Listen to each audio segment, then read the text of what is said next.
எந்த தொழில் செய்தால் என்ன செய்யும் தொழில் தெய்வம் என்று வட்டுக்கோட்டை பாட்டில் சொன்னானே. சக்தி எல்லாம் ஒன்று சேர்ந்தாலே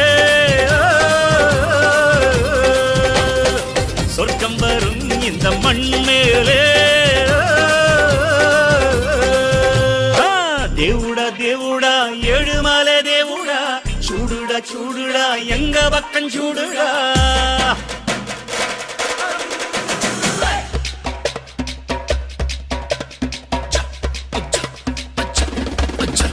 Okay.